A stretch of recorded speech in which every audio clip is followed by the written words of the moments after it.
Está no ar, abre aspas, o primeiro jornal multidigital do eixo SP-Rio. Abre aspas. Direto dos estúdios da SP-Rio+, no Jardim Aquários, em São José dos Campos, São Paulo, está no ar o Abre Aspas. Destaques desta edição. Cidades do litoral norte pedem reforço ao governo para fiscalizar aglomerações no feriado. Começa hoje o horário eleitoral gratuito. CCR Nova Dutra reforça dicas de segurança durante feriado de Nossa Senhora. Celso de Mello reafirma voto favorável a depoimento presencial em inquérito de Bolsonaro. Festa da Padroeira não terá missas presenciais. Governo de São Paulo atualiza hoje fases da quarentena do Plano SP. E porque hoje é sexta-feira, tem o Foto da Semana com Lucas Lacaz Ruiz. Agora, no Abre Aspas.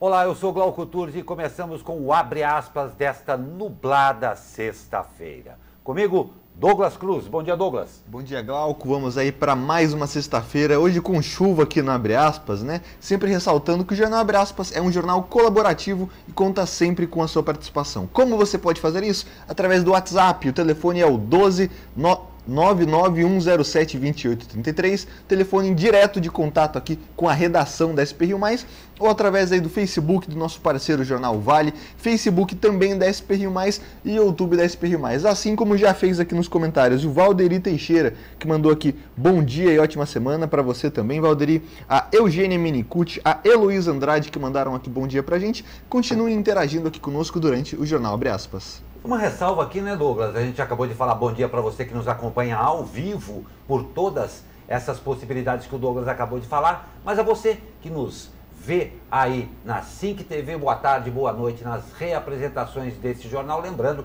que todas as atualizações estão à sua disposição pelo portal da SP-Rio+. Vamos às notícias. A Prefeitura de Caraguatatuba solicitou ontem apoio ao governo do estado de São Paulo para fiscalização durante o feriado prolongado de Nossa Senhora, que é comemorado, como todos sabem, no dia 12 de outubro, próxima segunda-feira. Segundo a gestão municipal, foi enviado um ofício ao governador do estado pedindo exatamente esta nova atualização com relação à fiscalização. Polícia Rodoviária e Polícia Militar. Douglas, é um fato muito importante, porque o litoral norte já está realmente muito preocupado com isso, né? É normal que se esperar, como é que está a previsão aí para esse feriado? Normal e perigoso também o que pode acontecer nesse feriado? Exatamente, Glauco. A gente já mostrou aqui no feriado do dia 7 de setembro, né? Também foi um feriadão prolongado, com muitas pessoas descendo para o litoral norte, e a gente ressalta que o importante, assim, é que você respeite as recomendações de saúde. Descer para o litoral norte não é o problema. Porém, quando as pessoas estão na praia, elas acham que lá não existe lei. Foram registrados aí fluxos do funk em Ubatuba, pessoas completamente sem máscara durante toda a estadia na praia. Então é muito importante que a gente ressalte, né? O litoral norte também tem coronavírus. Vamos lá. Caraguatatuba tem aí 2.500, cerca, né, de 2.500 casos. Ubatuba, cerca de 1.500, São Sebastião, quase 2.000, Ilhabela, que é uma cidade pequena, com cerca de 1.700 casos. Portanto, não é porque você está indo para o litoral norte que lá não tem coronavírus. Tem que respeitar as medidas, usar máscara, evitar aglomerações e higienizar as mãos, só assim se combate a pandemia. Não tem dúvida, e lembrando também que em Caraguatatuba está proibida a entrada de ônibus de turismo com permanência, tá bom?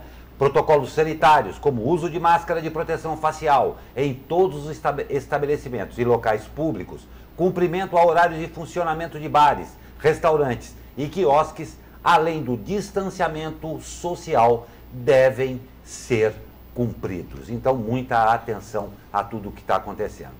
E a CCR Nova Dutra, concessionária que administra a rodovia Presidente Dutra, está reforçando as recomendações para alertar os usuários sobre a presença de romarias que trafegam pelo acostamento com destino à Basílica de Aparecida.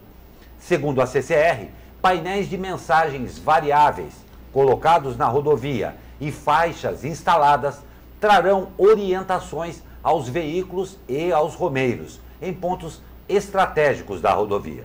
A concessionária informa ainda que durante os 4 dias do feriado, as equipes de atendimento estarão na rodovia 24 horas.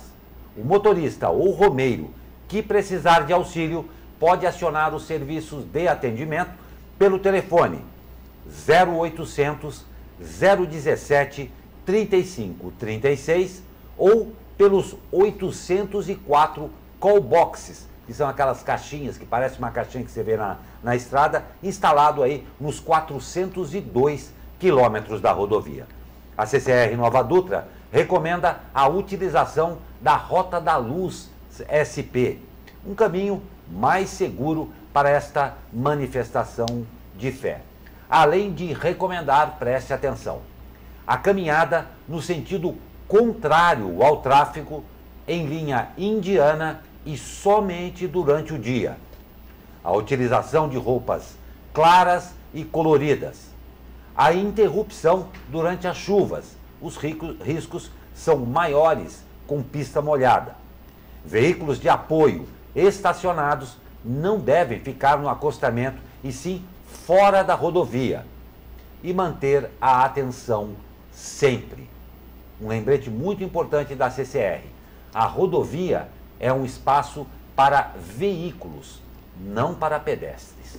Muito sério isso, né, Douglas? E Glauco, infelizmente, né, a gente já traz aqui na manhã dessa sexta-feira um acidente envolvendo romeiros. Infelizmente, com essa chuva, um carro aí se perdeu aí no quilômetro 90, sentido Rio de Janeiro, na rodovia Presidente Dutra, acabou capotando e atropelando 2 romeiros. Um está em estado grave, foi encaminhado aí ao hospital de Pindamonhangaba e outro em estado moderado. Portanto, é muito importante essas recomendações. Muitas pessoas indo para Aparecida na Dutra, né, fazendo sua manifestação de fé, mas vale essa recomendação. Durante as chuvas não é recomendado você caminhar ao lado da rodovia, porque os veículos podem se perder, principalmente aí os caminhões. E Glauco, o pessoal comentando aqui na nossa transmissão, Ana Souza mandando aqui bom dia, camisas iguais, estamos aqui com umas camisas quase iguais aqui, Ana Souza bem reparado, a Fai Santos manda aqui bom dia, que Deus abençoe, você também, Fai.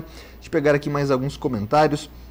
A nossa patrocinadora exatamente das nossas camisas, a Ivonete Souza da Growing, aqui de São José dos Campos, manda aqui. Bom dia, um ótimo final de semana, prolongado a todos. Realmente, obrigado, Ivonete. E a Heloísa Andrade comentando que chuva maravilhosa. A Fátima Ferreira falando que na praia ninguém vai usar máscara. É verdade isso aí, mas vamos sempre orientar, né? Não custa a gente tentar fazer essas modificações. O Cláudio Fernandes da Silva manda aqui... para manter as máscaras, ressaltando dentro dos quiosques, muito importante. Então vamos todos aí fazer nossa parte. Continuem participando, interagindo entre vocês e também com a gente aqui do Abre Aspas. Não tem dúvida, e viu, Ana, realmente foi a primeira coisa que nós falamos quando eu cheguei aqui na redação. Eu falei, nós estamos, como é que é, o famoso par de vasos? Exatamente. Põe na câmera geral aí, Pedro. Aí. Parecido até. A minha é um pouquinho mais escura que a do Glauco ainda. A minha tem alguns quadradinhos. E mais uma vez agradecendo a Growing aí, a Ivonete e todo o pessoal dessa loja, pra lá de simpática e pra lá de bacana também. Agora eu acho que eu forcei, né? Deu uma forçada, Deu uma forçada aqui em mim aqui. Mas parabéns, muito obrigado a Growing. Ainda sobre o feriado com relação à Basílica lá. Os fiéis não poderão acompanhar presencialmente as missas do 12 de outubro no Santuário Nacional de Aparecida, claro, em prevenção ao coronavírus. As celebrações estarão na internet pelo portal da Basílica de Aparecida. Poderão acompanhar presencialmente as celebrações apenas pessoas ligadas à Arquidiocese de Aparecida e obras de evangelização da Basílica.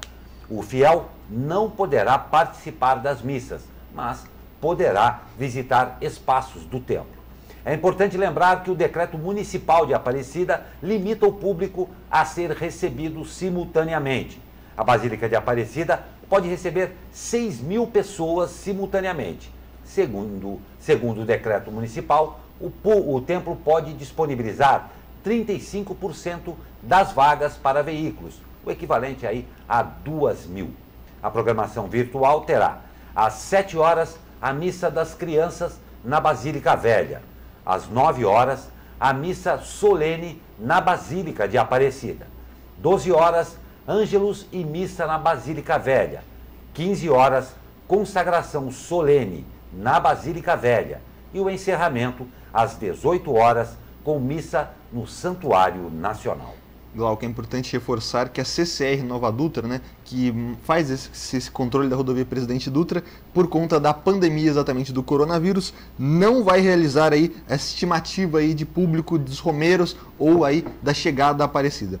Mas quando a gente fala de 6 mil lugares, que é um número muito grande, ainda é um número pequeno com relação à Basílica de Aparecida, que ocupa aí mais de 30 mil pessoas em grandes missas. Então é importante que você tenha essa consciência, você que está indo até Aparecida, que não vai caber todo mundo, são apenas 2 mil vagas de carro, 6 mil pessoas dentro do local, não vai ter missa presencial, portanto vai ter uma fila de espera sim, e com isso vale ressaltar de sempre cumprir aí as regras de isolamento social. Não fique irritado, a gente sabe que é uma manifestação de fé muito grande, ainda mais nesse momento de pandemia, né, as pessoas manifestando sua fé, mas vai ter demora, vai ter fila e tem que ser cumprido o isolamento social. Não tem dúvida, muito cuidado na ida e também na volta. Estrada molhada, lotada, então redobrar os cuidados, além, claro, da manutenção do veículo, né?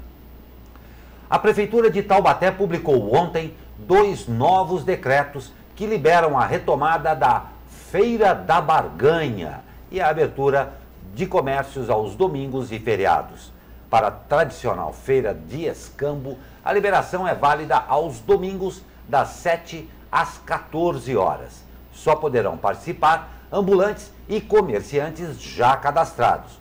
Todos terão que assinar um termo de compromisso em cumprir as medidas sanitárias.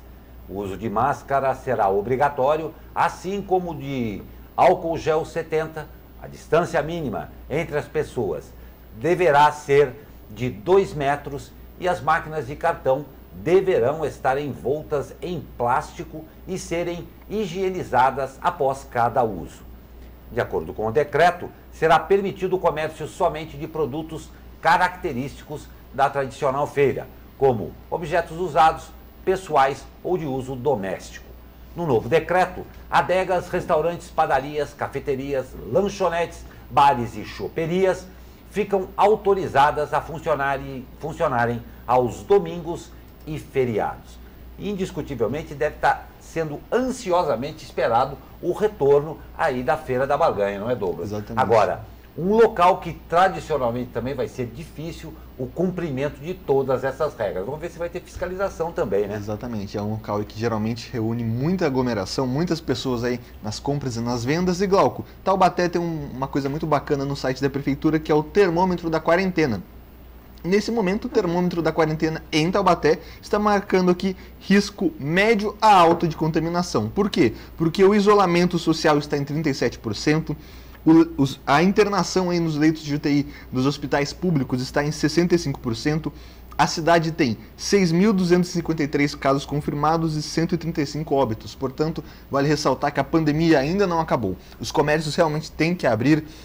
Mas vale ressaltar que as medidas de isolamento, usar máscara, como a gente está batendo aqui desde o começo do jornal, tem que ser respeitada. Tem dúvida, né? E olha só, iniciada há 2 anos e já com 16 meses de atraso, a última etapa da reforma do complexo do Teatrão, lembra do Teatrão? Então, teve o contrato prorrogado por mais 60 dias em São José dos Campos. Prometida inicialmente para junho de 2019, essa etapa está prevista agora para 28 de fevereiro de 2021. A obra é realizada pela urbanizadora municipal, estatal controlada pela Prefeitura de São José dos Campos. Embora o contrato já tenha sofrido 4 prorrogações, o valor segue o mesmo, 7,09 milhões de reais. O jornal O Vale questionou a Prefeitura sobre os motivos da nova prorrogação do contrato. E a resposta foi, abre aspas, os impactos das chuvas ao longo da obra contribuíram para a necessidade de ampliação do prazo contratual. Também foram constatados problemas de, veja bem, patologia estrutural. Por isso, foi contratada uma empresa especializada para analisar a integridade da estrutura de concreto. Após o estudo, a conclusão foi por demolir as lajes e construir uma estrutura metálica. A pandemia, que derrubou a produção e o consumo de aço no Brasil, também afetou o andamento da obra, alegou a gestão tucana em nota. Glauco, olha que interessante, vamos lá. Essa obra começou em 2015, no governo do então prefeito do PT, Carlinhos de Almeida. Ela foi paralisada ao custo aí de 30 milhões de reais. A obra foi completamente paralisada no começo de 2017, assim que Felício Ramute, do PSDB, assumiu a obra. Então, como você já disse aí na nota da prefeitura, a prefeitura fez novas vistorias, disse que a antiga gestão fez a obra errada, foi feito um novo remapeamento da obra, e essa obra teve aí como previsão junho de 2019 para ser concluída. Agora a gente teve esse novo capítulo, que antes desse, na verdade, quando a prefeitura falou que tinha um risco de desabamento no telhado, essa obra passou para setembro de 2019. Agora a gente já está falando aí, já estamos em 2020, estamos falando agora de 2021. A pergunta é, será que o Teatrão vai ficar pronto um dia? Porque a gente tem duas obras de ginásio aqui na nossa cidade. A Arena, né, que está sendo construída, que também é outra novela, que começou ainda na gestão do prefeito do PSDB, Eduardo Cury, foi paralisada na gestão Carlinhos de Almeida do PT, que priorizou o Teatrão ao invés da Arena. Então tivemos a entrada do Felício Ramute, que priorizou a Arena, parou as obras do Teatrão, retomou as obras do Teatrão, e no momento aí, começando com as obras aí, contando a Arena e o Teatrão em 2012, não temos nenhuma arena, nem ginásio grande na nossa cidade. Pois é. Na verdade é que esse Teatrão não passa de um enorme elefante branco aqui em São José dos Campos. Isso daí se arrasta há muitas décadas, décadas e décadas. Teve uma influência na política também muito grande, porque foi usado quando foi de interesse da parte pública e da política aí. Vamos ver se ele vai ficar pronto. Verdade isso que o Douglas falou, temos agora dois complexos aí. Agora, o que fica de história disso daí é que tradicionalmente a política acaba se utilizando do suado dinheiro do contribuinte para não finalizar obras. Não interessa de que partido foi. Um pega, o outro para, quando volta continua, e nisso o consumidor, você, eu, o cidadão pagam por esta desordem. O que é necessário, que todos nós queremos de uma vez por todas, é que haja planejamento, que se cumpram prazos e que entregue o que é de direito do cidadão, que paga muito caro por tudo isso. Fora as maravilhosas explicações desta e da gestão anterior, o que fica para nós é uma coisa só: o prejuízo, o ônus. Vamos ver se dessa vez entregam, ou então se brevemente nós vamos ter que ler para você, telespectador, consumidor e contribuinte, mais uma explicação extremamente elaborada sem valor nenhum. E Glauco, vou ressaltar aqui, né, que eu falei que a nossa cidade não tem nenhum ginásio grande. Mas como é que o time de futsal, de vôlei, de basquete jogam? Jogam em ginásios privados, como os ginásios da Associação Esportiva São José ou do Tênis Clube. Ginásio público grande não tem nenhum na cidade. E vamos esperar que o que chegou por aí, agora que está ficando realmente maravilhoso, esteja dentro de todas as prerrogativas das federações para que seja utilizado. Exatamente, porque tem isso também, né? Ressaltando aí, em 2012, o nosso poderoso ainda na época time de basquete chegou à final do NBB, o Novo Basquete Brasil, e foi mandar o jogo na onde? Em Mogi das Cruzes, porque não tinha ginásio aqui em São José dos Campos, que coubesse o público recomendado, estivesse dentro das regras. Portanto, vamos cobrar sim aí da Secretaria de Esportes, da Prefeitura, um ginásio adequado a essas categorias. Esperamos, sinceramente, não precisar noticiar que tal obra não está dentro dos conformes, não é? Mas eu acredito que não, mas é o que a gente não quer. O Vale do Paraíba teve 260 pessoas internadas por complicações do novo coronavírus aí em 48 horas. Representando 24% de aumento na comparação com o período anterior. O total de internados, 1.327 já. Em 24 horas, as internações aumentaram 16%, com mais 180, maior alta percentual desde 30 de setembro. Nesta semana, o médico João Gabardo, secretário executivo do Centro de Contingência do Coronavírus de São Paulo, disse que o aumento das internações foi detectado em todo o estado e que pode estar relacionado a uma maior disponibilidade de leitos para os pacientes com Covid-19, o que tem facilitado a internação de pacientes com quadros menos graves. No geral, a região alcançou 48.696 casos confirmados nesta quinta, com 1.302 mortes. Há ainda 41.914 pessoas curadas da Covid-19. A cidade com mais casos, né, a maior cidade também, São José dos Campos, tem atualmente 18.236 casos confirmados desde o começo da pandemia, com infelizmente aí quase 450 óbitos. Então vamos nos cuidar, né? A pandemia não acabou, a gente está falando desde o começo dessa edição. Use máscara, evite aglomerações, higienize as mãos aí ao sair de qualquer ambiente, porque a pandemia está diminuindo sim, mas ainda não acabou. Não tem dúvida. Nós vamos a um rápido intervalo e na volta você vai saber sobre aquilo que nós temos certeza que você está ansioso e esperando.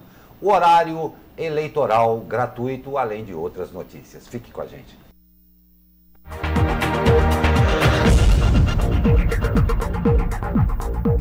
São Paulo agora é líder no IDEB, Índice de Desenvolvimento da Educação Básica. O ensino fundamental teve o melhor resultado do Brasil e o ensino médio registrou o maior crescimento da sua história. As aulas online continuam. As aulas presenciais no ensino médio já começaram e no ensino fundamental estão previstas para o dia 3 de novembro. Educação com segurança e responsabilidade. Governo de São Paulo. Cuidar é acolher, é amar. Cuidar está no nosso DNA. Cuidar é estar presente quando você precisar. Unimed. Cuidar de você. Esse é o plano. Vale do Paraíba. Uma região única com múltiplas vocações. A nossa é a tecnologia. É a inovação. Nós somos a NIP-BR. Trabalhamos para integrar, conectar, expandir, informar, entreter. A NIP-BR é solução corporativa, é internet, TV por assinatura, é telefonia digital. Os melhores serviços com o melhor custo-benefício. NIP-BR, sua melhor opção em internet, telefonia e TV por assinatura.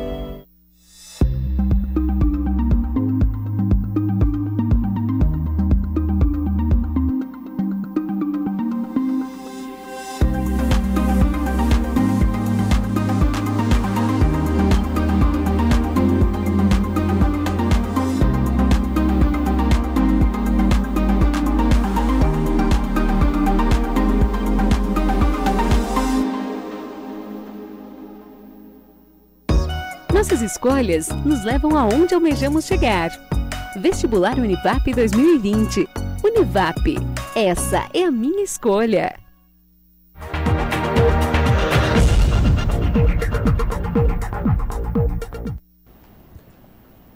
Nós sabemos que você está realmente extremamente ansioso para começar novamente a participar, ver, interagir e elogiar, admirar demais esta tradição já da política brasileira, que é o horário eleitoral gratuito. Ele começa hoje e irá ser transmitido pelo rádio e pela televisão. No primeiro turno, a veiculação irá até 12 de novembro. Ao todo, serão 2 blocos de 10 minutos. No rádio, o horário será das 7 às 7h10, das 12 às 12h10. Na TV, das 13 às 13h10 e das 20 às 20h30. A propaganda será gratuita apenas para os candidatos a prefeito e irá ao ar de segunda a sábado. Mais detalhes sobre as regras da propaganda eleitoral você encontra, claro, no site aqui da SP Rio Mais. Douglas, eu falei assim, um certo ar jocoso aqui, mas a propaganda também, a despeito de todo o folclore que envolve, ela tem sim aí uma conotação importante. Também é o momento em que o candidato pode, apesar de breve, que é uma confusão, que isso só eles entendem também, mas é um momento em que o candidato também exerce o seu direito aí na democracia de expor um pouco da sua ideia ou, no mínimo, expor somente a sua imagem e número, né? Exatamente, Glauco. Comentário aqui do Luiz Ronaldo Venâncio colocando aqui. O horário eleitoral gratuito tinha que acabar. A Ana Souza colocando nojo deste horário eleitoral. E eu vou pegar um termo muito interessante aqui que nosso internauta falou. Mas o horário eleitoral gratuito é gratuito mesmo? Bom, mais ou menos. Ele é gratuito para os candidatos e partidos. Porém, para o eleitor ter acesso, né? No entanto, o governo brasileiro indiretamente compra as faixas de tempo das emissoras de TV e de rádio que exibem os programas aí nas inserções. Na verdade, o que está acontecendo é que a televisão e o rádio está prestando um serviço de publicidade, ou seja, ela poderia estar colocando outros programas aí monetizados que o governo então dá esse dinheiro para colocar, para que o eleitor, ou seja, assista ou ouça e veja os candidatos que pode votar. Então, não é bem assim que é gratuito. Ele tem uma prestação de serviço por parte da televisão e do rádio e o governo paga por isso. Então, o horário eleitoral gratuito é porque você pode assistir indiretamente, gratuitamente. A velha máxima que não existe almoço de graça, com relação à política, é a mais pura verdade e muito mais vil ainda. Claro que não é grátis. Claro que existe um aporte enorme de dinheiro e de interesse por trás disso tudo e, é claro, a nós sobra esse jargão que acabou ficando, né? É horário eleitoral gratuito. Não existe nada de grátis para o contribuinte brasileiro. E lembrando também que não foi mexido em nenhum momento durante o período da pandemia em toda aquela verba maravilhosa destinada exatamente a isso. Então, eles têm uma caixinha bem boa para torrar nesta eleição. Então, ratificando aqui que se exerça a democracia, que exista isso sim tudo, mas parem de nos tratar e, principalmente, vamos parar de nos fazer de inocentes nisso tudo. Não existe nada de grátis e o político vai cobrar o quinhão dele, sim, principalmente de você, contribuinte e sua excelência eleitor. Vamos fazer valer o nosso direito. Isso sim é o que falta no nosso país. Douglas? E Glauco, mas eu acabei lendo aqui um trecho da lei de como é que funciona, mas então quer dizer que o governo dá dinheiro para as televisões e rádios? Indiretamente. Porque o que acontece na prática é um desconto aí do valor que as empresas pagam no imposto de renda de pessoa jurídica. Ou seja, ao invés de dar o dinheiro, o governo dar o dinheiro, ele dá um desconto no imposto de renda. Mas é muito interessante saber, né, que esse nome, horário eleitoral gratuito, está apenas aí no nome, né? Pois é. E outra coisa, o mais interessante para finalizar isso daqui também, são todas as explicações dadas por isso daí. Aquelas explicações que naturalmente dentro do governo brasileiro nós já estamos acostumados, tem uma enorme tentativa de se explicar, um volume imenso de palavras interessantes que não explicam nada, porque nem eles talvez entendam como é que é a coisa mesmo. Mais da metade dos prefeitos tentarão reeleição este ano, de acordo com a Confederação Nacional dos Municípios. Dos 5.568 municípios que escolherão prefeitos nas eleições deste ano, em 3.383, isso é uma coisa aí de 61% do total, os atuais gestores concorrerão à reeleição. Outros 1.015 prefeitos poderiam concorrer por estar no primeiro mandato, mas desistiram. Nos municípios onde haverá disputa por reeleição, os candidatos concorrem aos votos de 88,3 milhões de eleitores. A soma da população dessas cidades é de 123,3 milhões de pessoas. Isso demonstra que, em parcela bastante significativa do Brasil, os atuais gestores colocam de novo o seu nome na disputa por entender que fizeram uma boa gestão. Temos que aguardar os resultados para saber se essas candidaturas terão êxito, diz a Confederação. E Glauco, pessoal comentando aqui, muitas pessoas bravas na nossa transmissão com o horário eleitoral e com as eleições. Ana Souza colocando aqui vergonha. O Luiz Ronaldo colocando aqui. INSS, Detran, entre outros órgãos, não podem funcionar devido à pandemia. Mas a eleição, o vírus vai descansar. Vai dormir para voltar depois das eleições. Está aqui o comentário do nosso internauta, né? Temos outros comentários aqui também que eu vou pegar agora aqui na página do Jornal O Vale. O Cláudio Fernandes da Silva colocou aqui, né? Debates na TV com regras de tempo mega limitado não acrescentam em nada. Não dá tempo para apresentar as propostas. Então, você que não conseguiu pegar a proposta dos candidatos a prefeito da sua cidade, assista aqui as eleições na SPRI+. No nosso site tem lá uma aba Eleições 2020, onde nós estamos sabatinando, ou seja, é uma entrevista aí de cerca de 20 minutos para que os candidatos apresentem as propostas dos prefeitos aqui na nossa região. Não tem dúvida, concordo com a opinião de todos vocês, muito obrigado pela participação e, na verdade, já passou da hora de nós, eleitores, exigirmos maior transparência, não com o desgaste todo que tem essa palavra, que ela virou politiqueira também, mas exigir mais transparência e outra coisa, o que se decide lá está decidido e acabou. Concordo também, como eleição pode ter, outra coisa não pode ter. É aquela patetada que existe aqui no Brasil, infelizmente ainda, e principalmente também por muita responsabilidade nossa, que não existe uma organização também com que a gente possa contar para reivindicar que certas coisas acabem. Partido no Brasil só tem volume, porque qualidade nenhuma mesmo. Tanto é que essa eleição se caracteriza basicamente pelo voto nas pessoas, porque os partidos mal expressão têm no Brasil como um todo. Triste isso, mas de piano em piano a gente vai caminhando aí e talvez um dia, com certeza não para minha geração, mas um dia esse país tome o rumo que deve tomar com a seriedade devida ao seu cidadão. No momento, ela ainda não existe. Celso de Mello reafirma voto favorável a depoimento presencial em inquérito de Bolsonaro. No julgamento realizado nesta quinta-feira, Celso de Mello reafirmou sua decisão individual e entendeu que o presidente da República deve ser interrogado de forma presencial. Para Celso de Mello, de acordo com o Código de Processo Penal, o interrogatório é um procedimento presencial e a prerrogativa de ser ouvido por escrito, de ser, claro, né, ouvido aí por escrito, somente pode ser concedida nos casos em que o presidente da República figure como testemunha ou vítima. Essa foi a última participação de Celso de Mello em um julgamento na corte. O ministro irá se aposentar. O substituto do decano será Cássio Nunes, indicado por Bolsonaro, que deverá ser sabatinado no dia 21 de outubro. Glauco, o que eu queria ressaltar aí, como demora para as coisas acontecerem na justiça do nosso país. Sérgio Moro se demitiu oficialmente, acusando o governo Jair Bolsonaro no dia 24 de abril, em meio à pandemia, como a gente sabe.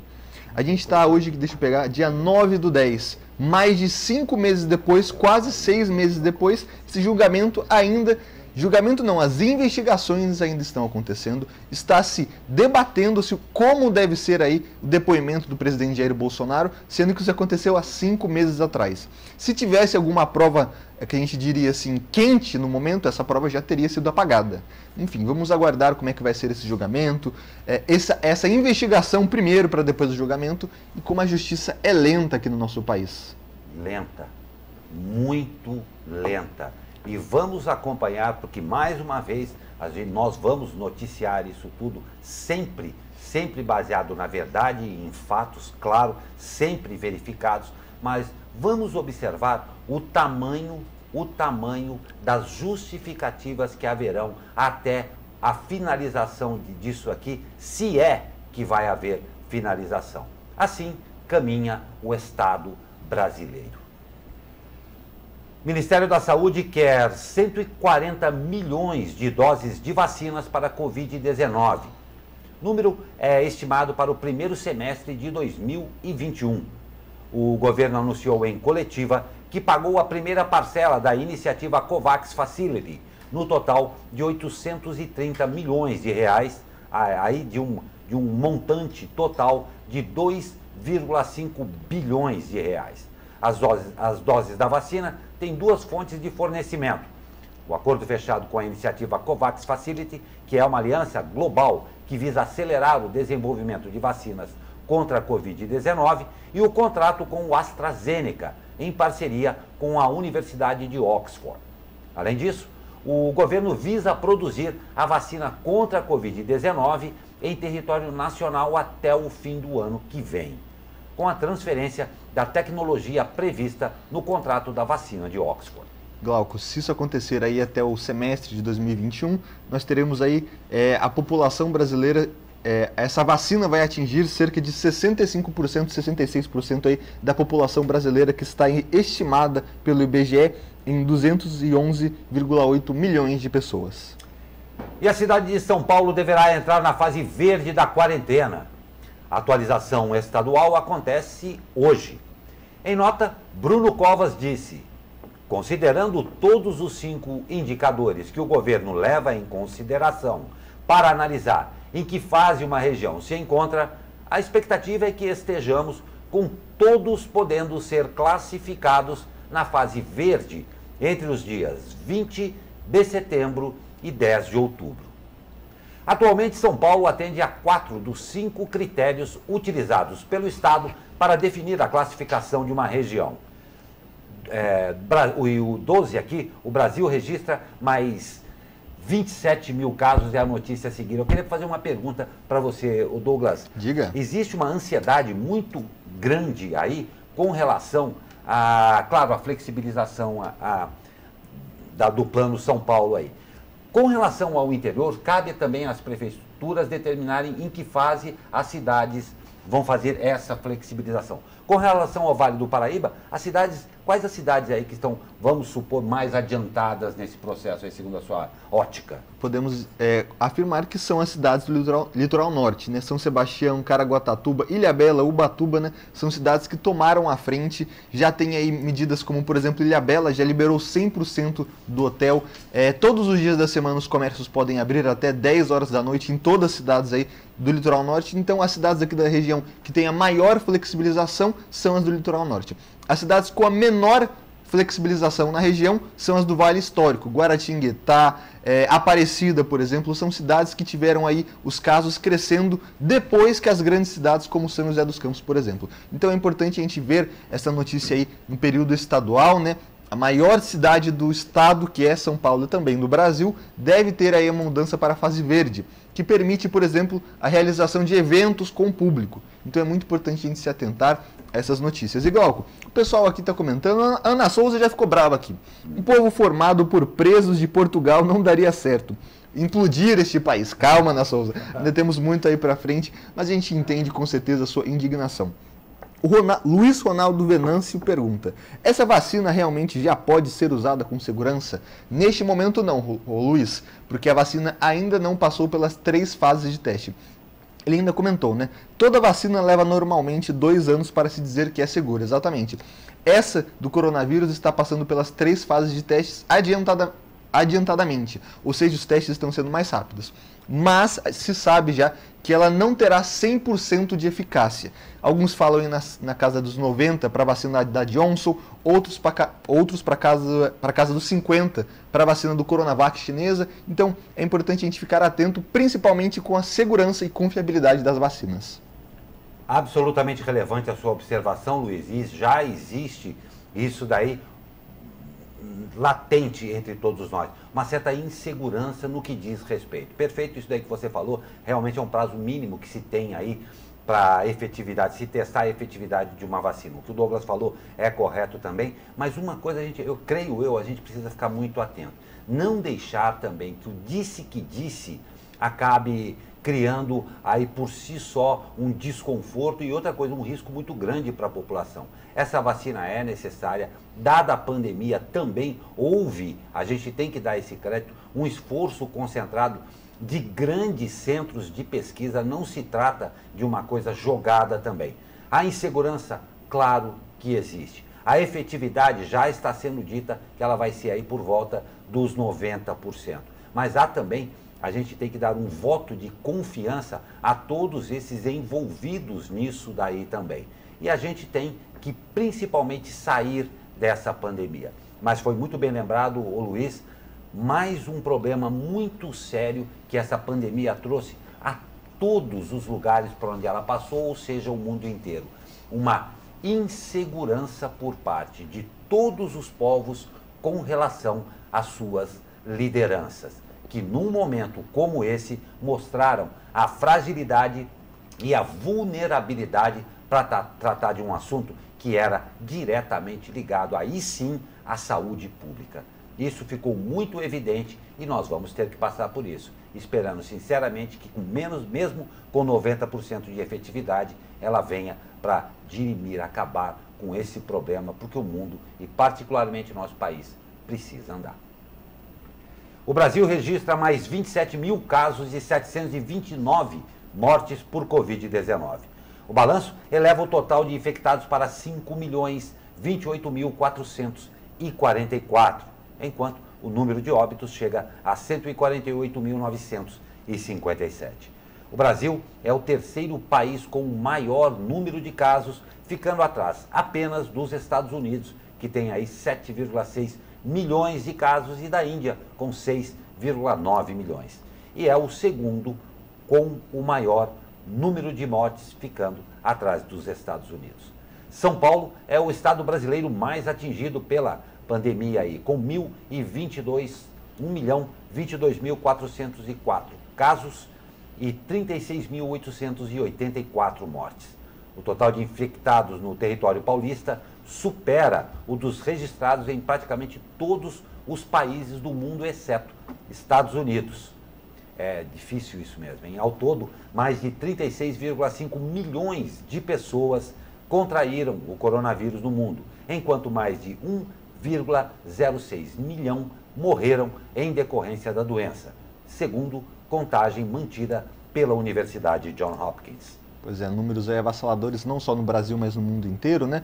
E o Cláudio Fernandes ainda comenta aqui na nossa transmissão: a Europa está ensinando que a pressa é inimiga da pandemia. Realmente ele falando aí da segunda onda já lá na Europa, portanto, temos que extinguir essa primeira onda no Brasil aqui, que agora está com os números já em queda, né? A gente costumava dar aqui na sexta-feira notícias de mais de 1.000 mortes por dia, agora está aí na casa dos 700, 800. É uma notícia, entre aspas, aí, positiva, né? Mas ainda assim são muitas mortes. Então não vamos nos descuidar, vamos acabar com essa primeira onda e tentar aí prevenir uma segunda que a gente quer que não venha. Não tem a menor dúvida, nem fale isso daí. Bom, vamos a um rápido intervalo, porque o Bloco 3 vem aí. O Bloco 3 tem o tempo, vamos saber como é que fica aí para esse feriado, para hoje e para esse feriado. Porque hoje é sexta-feira, tem o Foto da Semana com Lucas Lacais Ruiz, Esporte com Pedro Bavuso e saiu o Nobel da Paz. Tudo isso no terceiro bloco. Fique com a gente.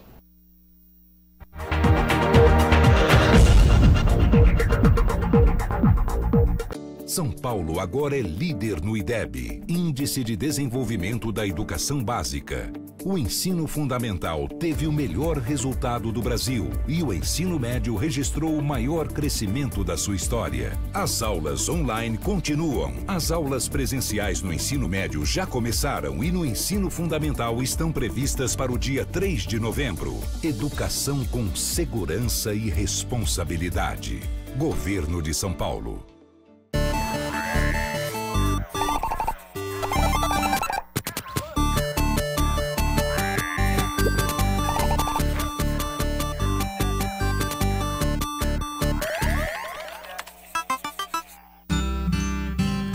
Vem e chega com o sol, traz o abraço da manhã. Família na mesa é mais amor, carinho de pai, mãe, irmão e irmã. A magia do leite é o sabor de um queijo fresquinho, manteiga no pão. Família na mesa é só amor, receita gostosa do coração. Nada melhor do que estar em sua companhia. Cooper, leite Cooper. O Grupo Energy Telecom, através das suas 4 empresas, atua em todo o país, integrando os principais serviços e soluções quando o assunto é tecnologia. Projetos de Public Cloud, comunicação unificada, Big Data, infraestrutura, data center, Client and License, Cybersecurity e educação. Grupo Energy Telecom, sempre a melhor solução.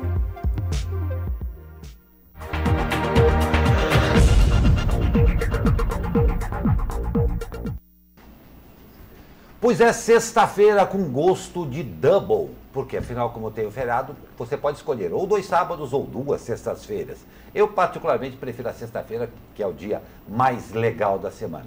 Mas a nossa sexta-feira, como você pode inclusive visualizar aqui atrás de mim, não está nem um pouquinho clara. Começou com chuva, raio e tudo mais. A boa notícia é que deu uma amainada aí na temperatura, mas parece que a chuva veio para ficar. Vamos saber com Raquel Franco como é que fica o tempo. Bom dia, Raquel. Bom dia, Glauco Turzi. Nessa sexta-feira, o tempo será influenciado pela passagem de uma frente fria pelo oceano, em conjunto com áreas de instabilidade no estado de São Paulo. O dia será com bastante nebulosidade, com céu variando de nublado a encoberto, e há previsão de pancadas de chuva a qualquer momento do dia, já podendo ocorrer a partir do período da manhã. Essas pancadas poderão vir acompanhadas de raios e rajadas de vento forte.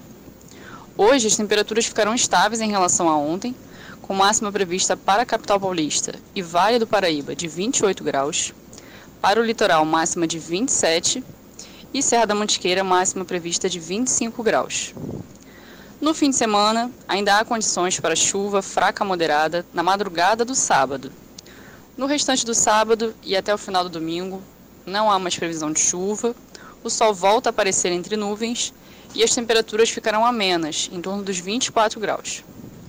Raquel Franco, direto do Tempo Vale, para o Jornal Abre Aspas. Ô Raquel, muito obrigado, um ótimo final de semana e feriado a todos aí, a você e a todos aí do Tempo Vale. Pois é, Raquel, mas pela previsão aí, o Douglas, eu acho que o começo do feriado vai ser para uma sériezinha, uma pequena maratona, esperando que o sol dê a sua cara, mas também não precisa fritar, que vai ser aí para o sábado e para o domingo, né? Exatamente, mais por final de semana, como a gente viu aí, previsão de menos chuva, né? Mas ainda significa que o sol vai estar um pouco encoberto, né, entre nuvens, mas o calorzinho a gente sabe que no meio-dia tá complicado de bater, né? Todo dia aí fazendo muito calor, essa chuvinha veio para amenizar um pouco o clima, mas vamos ver como é que será esse sábado, domingo, segunda-feira de feriado, porque a gente espera não um sol de rachar, nem uma chuva para alagar, né? A gente espera aí o meio termo, que é o ideal para essa época de primavera, né? Aliás, eu achei que você foi muito bonzinho quando você falou do solzinho. Essa semana eu tive que fazer algumas coisas na rua e eu estava me sentindo literalmente um bacon embaixo daquele sol. Eu estava fritando ali, não estava brincadeira não. Portanto, não esqueçam de todos os cuidados, que a gente é chato mesmo e a gente vai lembrar. Tomar muita água, usar o filtro solar. Claro, todo o padrão, não vamos repetir aqui, da pandemia, mas não esqueça do filtro solar, de tomar muito mais água e principalmente, divirta-se. O feriado é para isso. Relaxe, divirta-se, que isso é o que mais importa. E sexta-feira também tem ele trazendo tudo o que tem aí do esporte. Pedro Bavuso, com o Linha de Frente. Foto da semana.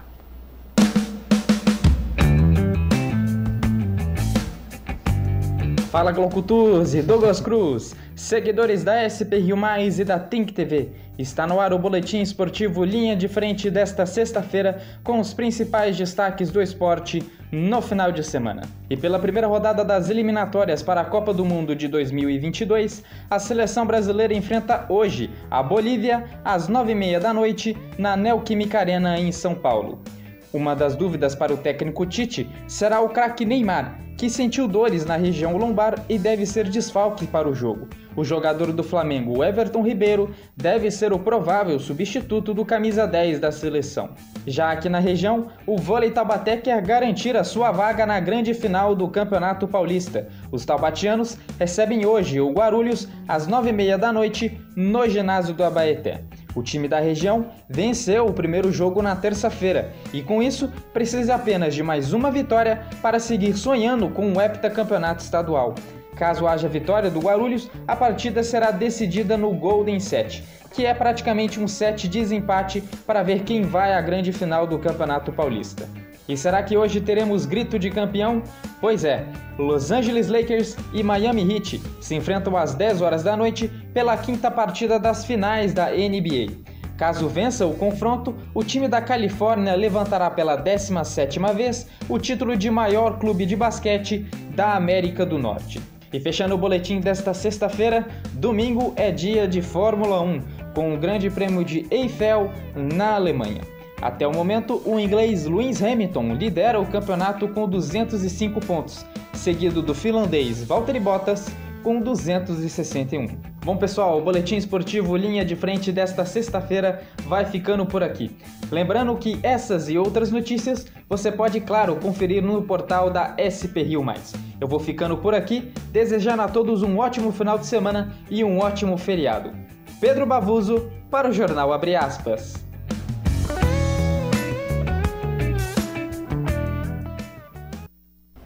Grande Pedro Bavuso aí, com o que a gente tem para o esporte. O Douglas, olha, eu particularmente acho que já até ver com esse tempinho e tudo mais, hoje tem uma final aí do basquete americano.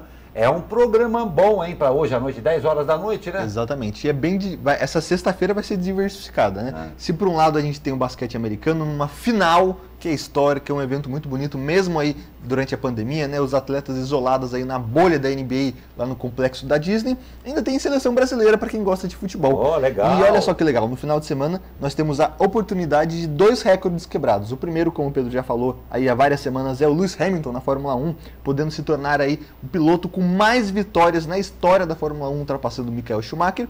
E na seleção brasileira, caso o nosso grande pupilo Neymar jogue, que ele não está confirmado, né? Ele pode superar aí Ronaldo Fenômeno como o maior artilheiro das eliminatórias da Copa do Mundo na seleção brasileira. Se ele jogar, porque ele não está relacionado para o jogo aí com dores na coxa. Então, recordes a serem quebrados nesse final de semana. Será que teremos um final de semana de recordes? Pois é, vamos ver aí, vale a pena conferir, porque pelo jeito a sexta-feira vai ser fechadinha e de chuva. E quem sabe a gente dá uma relaxada vendo o esporte. Esporte é sempre uma ótima opção. E porque hoje é sexta-feira, tem o famoso Foto da Semana, Lucas Lacaz Ruiz. Pois é, e hoje, né, Douglas, o Lucas traz um assunto absolutamente importante, que são as queimadas aí no assentamento de Nova Esperança 1, aqui em São José dos Campos. É triste, mas é preciso que seja documentado isso, não é, Douglas? Pois é, Glauco, esse assentamento Nova Esperança 1 é o único assentamento aqui da cidade registrado pelo INCRA, o Instituto Nacional de Colonização e Reforma Agrária da cidade. Então esse assentamento tem como característica ali a produção, o cultivo, né, de plantas, alimentos, como em uma área muito grande, de cerca de 446,7 hectares, que abriga aí 64 lotes. Infelizmente esse fogo está acontecendo em toda a região, também atingiu esse assentamento, e a gente está vendo aí as tristes imagens do fogo devastando toda essa área de mata. Não tem dúvida, o Lucas sempre com um olhar pontual e artístico dele, cobrindo uma coisa, claro, desagradável, mas absolutamente necessário também fazer essa cobertura para se mostrar e também se ter como referência para que isso aí a gente espera não volte a acontecer. É claro também que o tempo foi cruel, essa chuvinha foi muito bem-vinda em toda a região, porque o risco já estava muito alto. Mas é muito triste a gente saber aqui na nossa região, uma região extremamente rica no que diz respeito à natureza, às vezes passar por alguns desastres como esse. Douglas, sempre de parabéns, né? Nosso grande colaborador, exatamente. Lucas Lacaz Ruiz, muito obrigado a você, como de costume, brilhante o seu trabalho. E o Prêmio Nobel da Paz de 2020 foi concedido ao Programa Mundial de Alimentos da ONU, que combate a fome no mundo, nesta sexta-feira. Segundo a Academia Sueca, o programa foi premiado pelos seus esforços para combater a fome, pela sua contribuição para melhorar as condições para a paz em áreas afetadas por conflitos e por atuar como força motriz nos esforços para prevenir a fome, o uso da fome como arma de guerra e conflito. Que coisa terrível a gente vê isso, né? A organização atua em situações de emergência e em países afetados por conflitos onde há risco de desnutrição.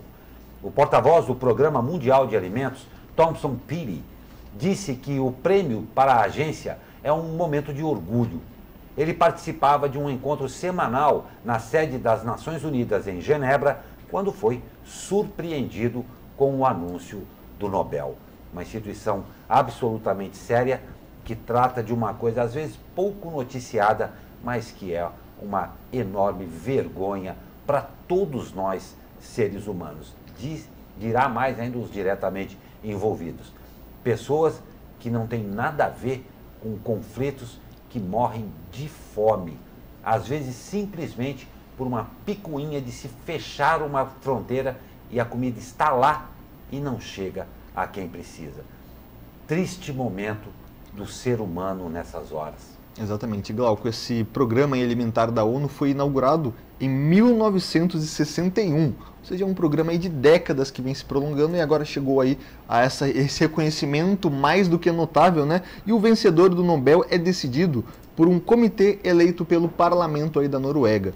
Então são informações importantes e a gente aqui no Brasil muitas vezes não convive com a guerra.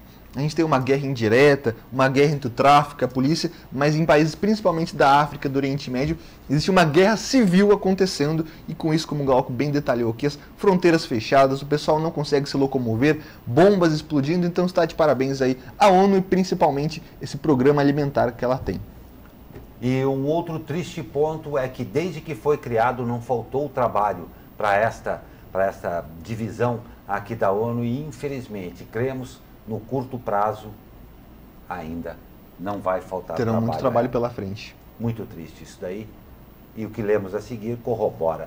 Armênia e Azerbaijão confirmaram a presença de seus chanceleres em Moscou nesta sexta-feira para negociarem o fim do conflito na região separatista de Nagorno-Karabakh. Informou o Kremlin e, conforme matéria do G1, o presidente da Rússia, Vladimir Putin, convidou os chanceleres da Armênia e do Azerbaijão a irem a Moscou para negociações de paz e pediu a suspensão dos combates na região separatista. No começo da semana, o presidente do Azerbaijão condicionou qualquer cessar-fogo à retirada das forças armênias de Nagorno-Karabakh. A Armênia disse que está disposta a trabalhar com o grupo de mediação liderado por Estados Unidos, Rússia e França, o grupo de Minsk, que existe desde os anos 90. Ainda de acordo com o Kremlin, Putin conversou tanto com o presidente do Azerbaijão, Ilham Aliyev, quanto com o primeiro-ministro da Armênia, Nikol Pashinyan. Até agora, vários pedidos de trégua da comunidade internacional foram em vão. É para você entender o nível de tensão, né? A Armênia negociando com o Azerbaijão na Rússia. A gente fala aí de muita tensão histórica envolvida. E Glauco, para a gente dar alguns números desse conflito que não é pequeno que está acontecendo lá. Desde o começo desse conflito, que começou aí em setembro, já foram aí estimado, tá? Isso que se sabe oficialmente, de 300 a 400 mortos, combatentes e mais de 70 civis. Fora que mais de 70 mil pessoas aí da população do Azerbaijão precisaram deixar suas casas. A gente está falando de 70 mil pessoas saindo de casa. Quase 500 mortes oficiais. Então é um conflito muito grande, sim, que a gente tem que, como todo aqui, prestar atenção em tudo que está acontecendo no mundo. Não tem dúvida, é tudo muito triste a gente ver. E a respeito disso, Douglas, pois é, Azerbaijão e Armênia em Moscou para discutir a paz, mediados por Estados Unidos e França. Imagino que deve estar muito tenso aquilo. Exatamente. Tudo mesmo, nem fale. E olha só, cerca de 70 pássaros que estavam em um centro de reabilitação de animais silvestres em São Paulo foram soltos nesta quinta-feira no Centro Ecológico de Proteção Ambiental em Caraguatatuba. De acordo com o Eduardo Leduc, engenheiro agrônomo, as aves que foram devolvidas ao habitat natural após passarem por uma reabilitação em centro no Parque Ecológico do Tietê, após serem aí resgatadas de criadouros ilegais ou terem sido alvo do tráfico ilegal de animais silvestres. A gente tem noticiado bastante isso daí, mais uma vez ressaltando o brilhante trabalho da polícia, tanto ambiental quanto polícia rodoviária e tudo mais, que estão fazendo um cerco realmente com isso, e a todos esses envolvidos, que não aparecem muito, mas que fazem estas pequenas e importantíssimas contribuições à natureza, que no final das contas, a gente também sem perceber é que acaba privilegiado, né, Douglas? Exatamente, Glauco. A gente está noticiando constantemente a devolução de animais à Serra do Mar, à Mata Atlântica. E olha que interessante, lá em Caraguatatuba, Ubatuba, São Sebastião, existe o quê? O Parque Estadual da Serra do Mar, que foi criado em 1977, ampliado em 2010 e é a maior unidade de conservação de toda a Mata Atlântica. Então, muito bacana a gente ter essa unidade de preservação do meio ambiente, da floresta, onde animais estão sendo devolvendo aí ao seu habitat natural. Em Caraguatatuba, é isso? Caraguatatuba. Pois é, olha que coisa bacana. Caraguatatuba e o litoral norte, além de belíssimo, um dos mais belos do Brasil, não é só praia. Tem isso daí. Exatamente. Que é uma coisa absolutamente relevante. E Douglas, valeu, porque eu acho que muita gente nem sabia que isso existia. Tá aí, olha, uma bela opção, bem legal mesmo. Com esta opção, a gente vai encerrando aqui o abre aspas desta sexta-feira. Uma sexta-feira que começou aí chuvosa, mas continua, como eu já falei, sendo sexta-feira. A gente deseja a você um ótimo final de semana, um ótimo feriado. Aproveite essa chuva também para, serei poético agora, lavar a alma também. Douglas, ótimo final de semana a você também. A você também, Glauco, nós teremos aí uma folga na segunda-feira, portanto voltamos só na terça-feira, mas não significa que a gente vai parar de trabalhar. Você pode acompanhar tudo que acontece na região, no Brasil e no mundo pelo site da SP Rio Mais, sprioMais.com.br, que vai estar atualizado em todo fim de semana, todo feriado. Pois é, de minha parte, com certeza assistirei o jogo hoje de Lakers e Miami Heat. Farei umas coisas que é importante a gente falar. Com esse tempinho, tá bom para uma televisãozinha e muitas gordices. Então, farei as minhas gordices e assistirei um joguinho. A você, eleja o seu programa, aproveite e tenha certeza que na terça-feira estaremos de volta aqui, claro e sempre, esperando por todos vocês. Ótimo final de semana, ótimo feriado e até lá.